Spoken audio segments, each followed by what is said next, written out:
지난주에 예수님께서는 칠병이어의 기적을 보이시고 마가단 지경으로 가십니다. 그리고 예수님이 가신 그곳에 바리새인과 사두개인들이 따라갑니다.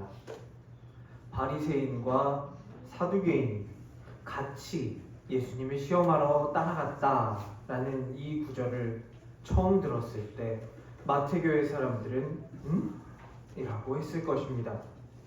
머리 위에 물음표가 떠오르면서 누구랑 누구가 같이 갔다고요? 라고 물었을 것입니다. 왜냐하면 바리새인과 사두개인은 서로 다른 것을 넘어서 서로 상극인 사람들이기 때문입니다. 바리새인은 그 이름에서 알 수 있듯이 바리새, 분리된 그런 사람들이었습니다. 이들은 세상과 분리되어서 율법 준수와 경건을 추구했습니다. 예수님 당시 이스라엘은 로마의 식민지였습니다. 따라서 그리스 로마 문화가 엄청나게 유입되고 있었습니다. 바리새파는 이 이방 문화의 영향으로 이스라엘의 고유한 문화와 신앙이 잃어버리게 될 것을 우려했습니다. 그래서 토라, 그러니까 모세오경, 창세기, 출애굽기, 레위기, 민수기, 신명기, 이 모세오경의 가르침을 준수하는 것을 자기들의 목숨과도 같이 생각했습니다. 모세오경은 그들의 삶과 그들의 신앙을 지탱하는 최고의 권위였습니다. 하지만 이 모세오경을 그들이 사는 당시 사회에 바로 적용하기에는 여러 어려움들이 있었습니다. 맞지 않는 면들이 너무나 많았습니다. 모세오경과 그들이 사는 지금 그 예루살렘에는 수천 년의 시간의 차이가 있었기 때문입니다.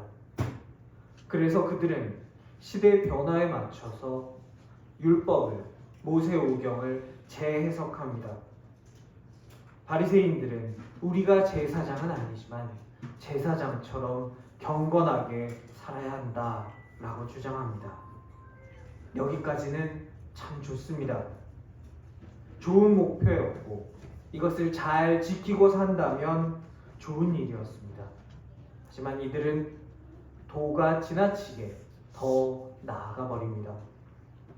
부수적이고 본질적이지 않은 규칙들이 하나씩 둘씩 늘어만 갑니다. 그들의 규칙을 하나님의 말씀보다 위에 놓기 시작합니다. 15장에서 예수님께서 비판하셨던 고르반 같은 것이 바로 그것입니다. 그러면 이 바리새인과 같이 갔던 사두개인들은 누구일까요? 사무엘하 8장 17절에서 사독은 다윗 왕가에서 대제사장이 됩니다.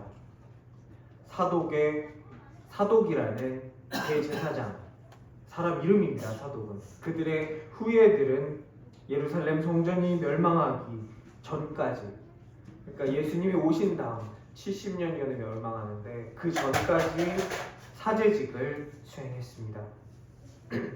이들은 바리새인에 비해서 수가 많지는 않지만 대부분 잘 교육받은 사람들이었고 사제 계급을 독점하면서 그들의 세력을 펼쳐나갔습니다. 이들은 종교적으로는 보수적이었고 현세적으로는 그리스 로마 문화에 개방적이었고 세속적이었습니다. 그래서 그리스 로마 문화에 대해서 비판적이었던 바리새인들과 대립하게 되는 원인들 중에 하나가 됩니다. 예수님 당시에 권력을 잡고 있던 헤롯 왕조의 친로마 정책과 서로 맞물리게 되면서 사두개인들은 성전을 중심으로 해서 하나의 정치적인 세력을 형성하게 됩니다. 바리새인과 사두개인, 이들 둘은 그리스 로마 문화를 보는 관점뿐만 아니라 그들의 신학적인 관점에서도 차이가 컸습니다. 사두개파는 랍비들의 구전 전승을 거부했습니다. 오로지 써있는 전승, 내가 받은 이 모세오경만이 진짜이다. 바리새파가 받아들이고 그들이 해석해서 덧붙인 그런 주석이나 해석 같은 건 인정할 수 없다라는 입장이었습니다. 사두개인들은 부활과 내세에서의 보상도 받아들이지 않았습니다. 그래서 이들은 일반적으로는 함께 등장하지 않습니다. 그러나 바리새인과 사두개인 이 둘은 진리를 대적하는 일에는 힘을 합쳤습니다. 사도행전 23장에서 바울을 죽이려고 할 때처럼 말입니다. 사도행전 23장에서 바울은 이들 둘이 서로 같이 할 수 없는 인간들임을 알아채고 바울의 적과 또 다른 바울의 적끼리 싸움을 붙이게 됩니다. 사도행전 23장 6절에서 7절은 말합니다. 바울은 그중 일부는 사두개인이요 다른 일부는 바리새인인 줄 알고 공회에서 외쳐 이르되 여러분 형제들아 나는 바리새인이요 또 바리새인의 아들이라 죽은 자의 소망 곧 부활로 말미암아 내가 신문을 받노라. 그 말을 한즉 바리새인과 사두개인 사이에 다툼이 생겨 무리가 나누어지니 이들의 다툼이 얼마나 격렬했는지 바울의 재판이 진행되지 못하고 중단될 정도였습니다. 이런 이들이 진리를 대적하기 위해 오늘 함께 등장합니다. 이들이 함께 나아온 것은 그들이 몰랐던 것, 이해하지 못했던 것을 물어서 알게 되고 진리를 추구하게 하기 위해서만이 아닙니다. 이들이 표적을 구하는 이유는 그들이 보고 믿기 위해서가 아니라 믿지 않기 위해서입니다. 이들은 이미 수많은 표적을 보았습니다. 병든 자가 고침을 받고 5,000명이 먹고 4,000명이 먹고 사람을 괴롭히는 더러운 귀신이 쫓겨나가는 것을 이미 보았습니다. 이런 것들은 그들의 선지자들이 이미 예언한 것들입니다. 메시아가 나타났을 때 이런 일이 벌어질 것이다 기록되었던 것들입니다. 그들은 이것이 메시아의 표적임을 이미 다 알고 있었습니다. 하지만 바리새인과 사두개인들은 자신들이 원하는 방식의 표적, 즉 권위를 증명하는 쇼 같은 증거를 요구하기 위해서 오늘 예수님께 온 것입니다. 참 못된 것들입니다.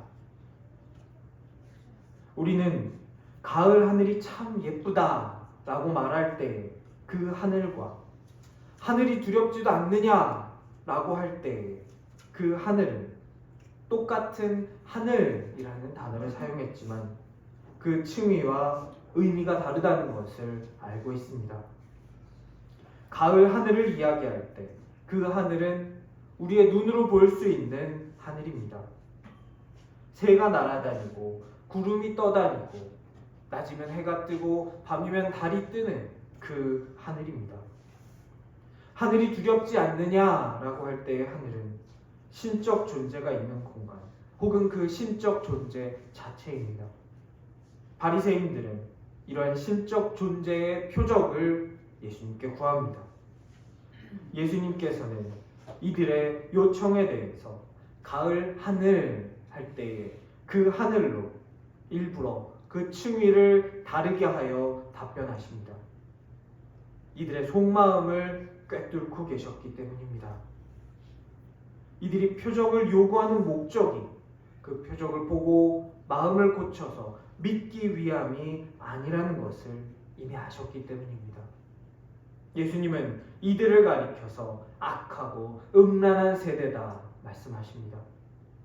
여기서 말하는 음란함은 성적인 타락이기도 하지만 이스라엘이 하나님을 버리고 떠난 상태가 되었음을 의미합니다. 호세아서에서 하나님은 이스라엘을 아내로, 하나님을 남편으로 비유하십니다. 이스라엘이 하나님과의 결혼 언약을 깨뜨리고 우상을 섬길 때 성경은 그 땅이 여호와를 떠나 크게 음란하다라고 말합니다.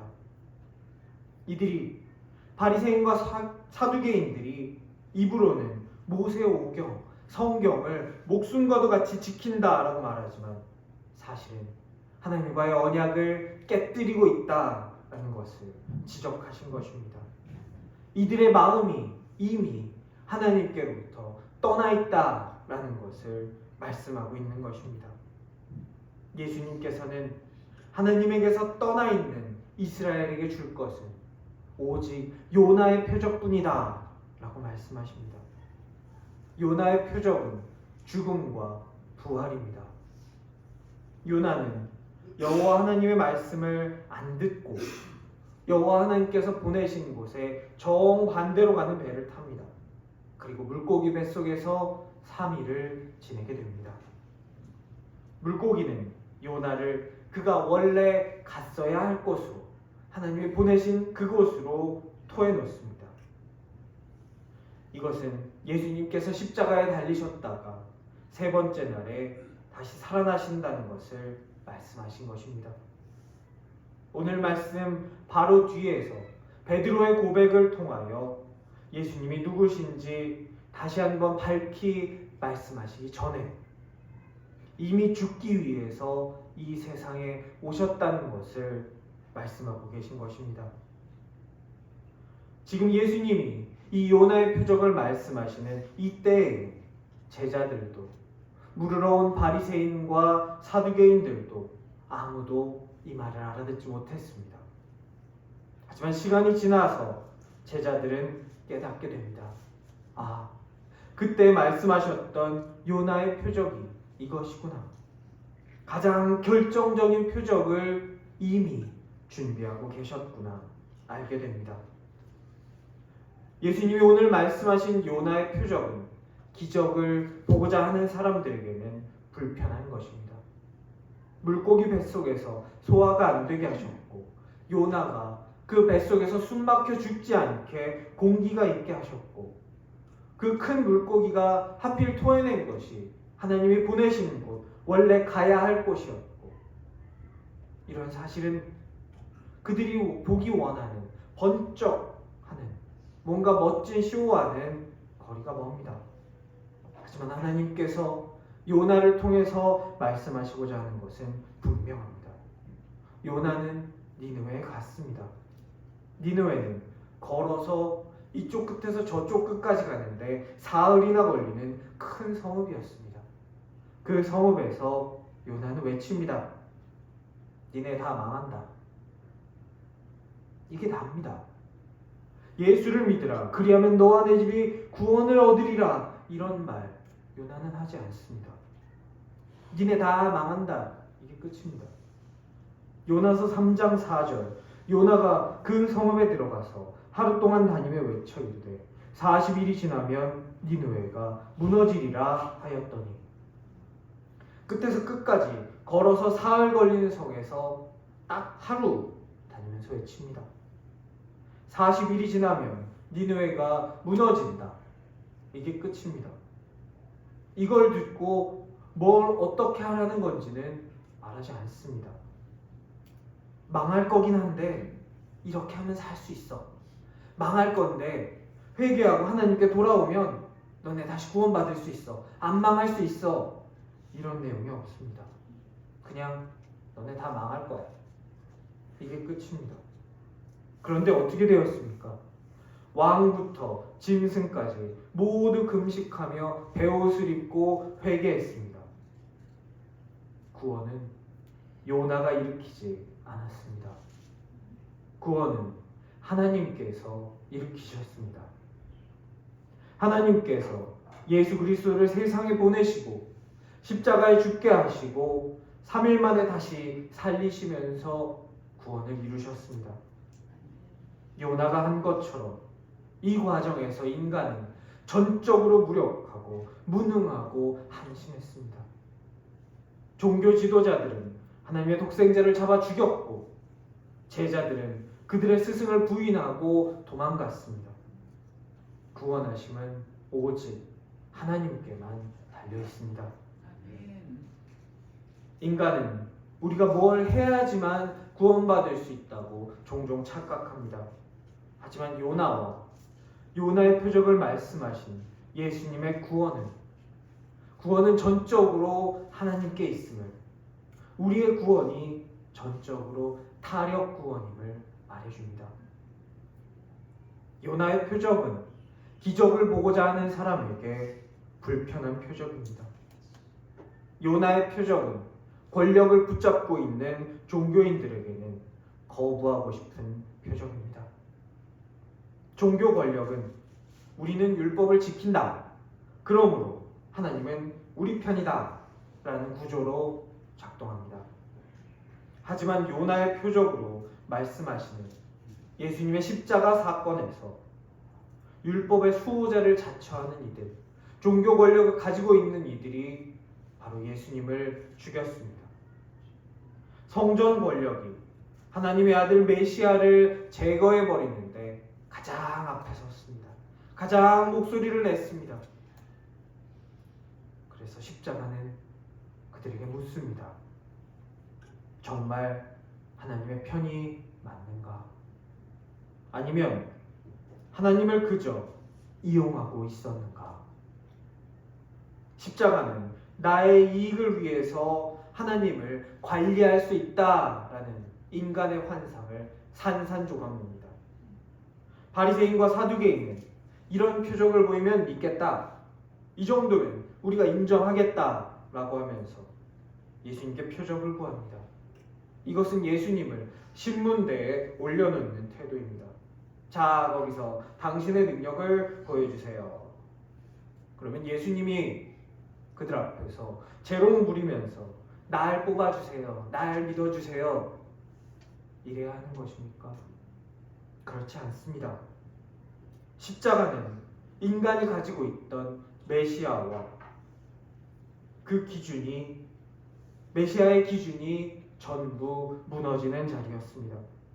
군사적인 메시아, 천군 천사를 불러와서 우리 욕망을 충족시켜줄 그런 메시아, 우리 민족만을 위한 그런 메시아, 나를 하나님의 우편에, 내 형은 하나님의 좌편에 앉혀줄 그런 메시아.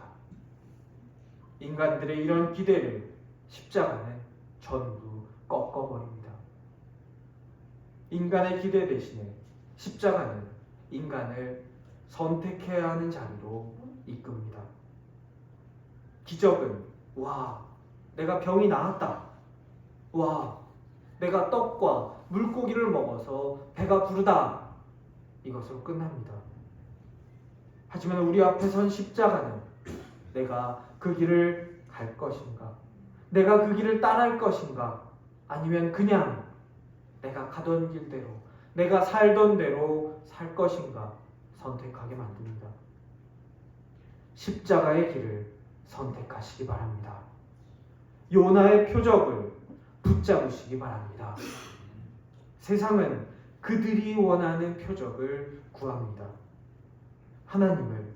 하나님을 따르는 사람들을 심판대에 올려놓으려고 합니다. 하지만 우리가 따라야 할 것은 오직 십자가뿐입니다. 그들에게 표적을 보여주십시오.